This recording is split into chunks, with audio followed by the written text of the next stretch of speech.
Hi friends, welcome to my channel. అందరూ ఎలా ఉన్నారు? నేనైతే చాలా బాగున్నాను. ఇక్కడ మీకు చూపిస్తున్న గోంగూర, టొమాటోస్ అండ్ ఎండుమిరపకాయలు మన గార్డెన్లో పండినవే. చూశారు కదా ఎంత ఫ్రెష్గా ఉన్నాయో. అందుకే వీటితో టొమాటో అండ్ గోంగూర పచ్చడి అయితే చేద్దాం అనుకున్నాను. రండి చూసేద్దాం. ఇప్పుడు ప్యాన్ వేడయ్యాక అందులో ఆయిల్ వేసేసి కొంచెం ఆవాలు, జీలకర్ర, ధనియాలు అండ్ ఎండుమిర్చి వేసి బాగా వేయించుకోవాలి. ఇవి కొంచెము లో ఫ్లేమ్లో అయితే వేయించుకోండి, లేకుంటే మాడిపోతాయి.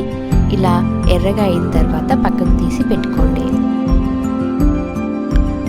ఇప్పుడు అదే ప్యాన్లో పండు మిరపకాయలు వేసేసి కొంచెం వేపించేసి అవి కూడా పక్కకు తీసి పెట్టుకోండి. ఇప్పుడు ఇంకొంచెం ఆయిల్ అందులోనే వేసుకొని మనం ముందుగా నీట్గా కడిగి ఆరబెట్టుకున్న గోంగూరను అయితే ఇందులో వేసి కలుపుకోవాలి. మూత అయితే పెట్టకూడదు, మూత పెడితే వాటర్ వస్తాయి కదా. మూత పెట్టకుండా లో ఫ్లేమ్లోనే ఇలా వేయించుకోండి.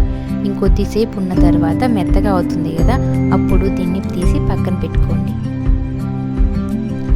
గోంగూరను తీసి పక్కన పెట్టుకున్నాక ముందుగా మనము కట్ చేసి పెట్టుకున్న టొమాటోలు అండ్ పసుపు, ఉప్పు వేసి కొంచెం ఇలా కలుపుకోండి. కూడా మూత పెట్టకుండా అయితే కలుపుకోవాలి. టొమాటోస్ కొంచెం మగ్గాక కొంచెము చింతపండు అయితే యాడ్ చేస్తున్నాను.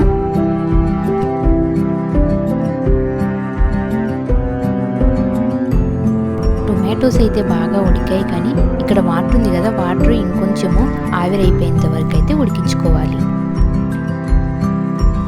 ఇప్పుడు ఒక మిక్సీ తీసుకుని అందులో ముందుగా మనం వేయించి పెట్టుకున్న వీటిని మెత్తని పౌడర్లా చేసుకోవాలి. తర్వాత గోంగూర అండ్ ఈ టొమాటో పేస్ట్ని వేసి మళ్ళీ ఒకసారి మిక్సీ పట్టండి. ఇప్పుడు ఒక ప్యాన్ తీసుకుని అందులో ఆవాలు, జీలకర్ర, శనగలు అయితే బాగా వేయించుకోవాలి. ఇవి వేగాక లాస్ట్లో కరివేపాకు వేసుకుని దింపేయడమే. ఇప్పుడు వీటంతటిని తీసుకెళ్ళి ఈ మనం గ్రైండ్ చేసుకున్న వాటితో కలిపేస్తేను ఎంతో టేస్టీ అయిన గోంగూర టొమాటో పచ్చడి అయితే రెడీ అయిపోయింది. ఈ వీడియో మీకు నచ్చినట్లయితే ఒక లైక్ చేయండి, అలాగే మన ఛానల్ని సబ్స్క్రైబ్ చేయండి. Thank you so much for watching.